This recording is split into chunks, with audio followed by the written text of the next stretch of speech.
have you followed on what is happening in Rivers State? There was an issue of explosion rocking some pipelines in Rivers State. These are the part of the consideration of the president to have declared the state of emergency in that state.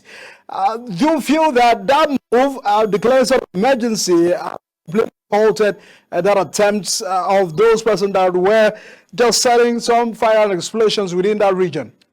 You see, the biggest mistake the president made by selecting is declaring a state of emergency. The oil region state is a state that controls Nigeria entirely as a nation. They know what is going on there. It's a brother-to-brother issue. It's something that the president should have called them and called the traditional ruler and let's settle this amicably. Rather than doing power tussle, try to bring some people down and try to lift some people up. No, things don't go that way. It should have bring them together and settle this amicably. They are brothers. If they are not brothers, we need to do that. Have appointed Bola as a governor to that state. So they are brothers. They are still brothers. So it's something that the president, as a father, should call them and settle this thing the way that nobody should even know what is going on. So the essence of the fuel, the fuel explosion, the refinery explosion, or whatever you call it, it's a normal thing. Anything can explode anytime. All right. I just get to reflect back. This is already March, April, May. 2 months from now will make it exactly 2 years of this government. That is really having a concern about how Nigerians have been able to survive post-subsidy removal. The issues of fuel. Government, on the other hand, have made some introduction like that of CNG just to cushion the effect of the hardship. And even when that has not really, gotten some more centers, so as for all of these things to work, some person said we may not be able to completely get to rely on that. What is your appraisal of how government have managed the post-subsidy era?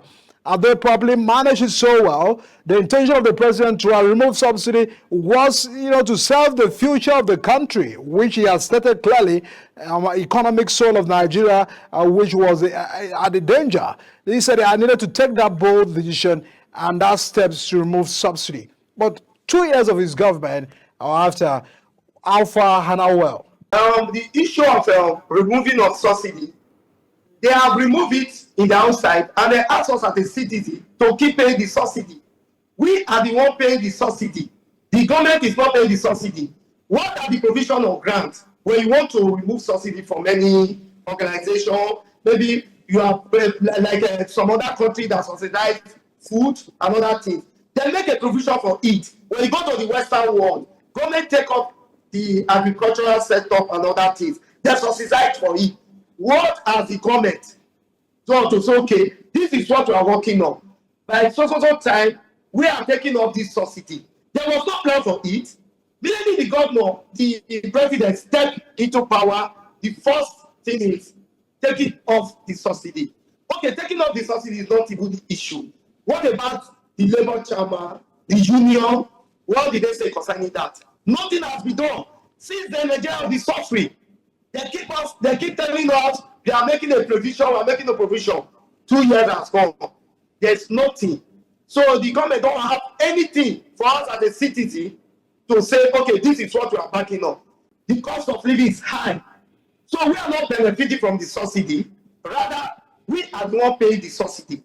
Well, thanks so much, Mr. Emmanuel, for joining us very quickly on the show. We'll continue to monitor that development coming right there. Emmanuel Bisoye is a public affairs analyst. Thanks so much for joining us all the way from Lagos tonight on the program.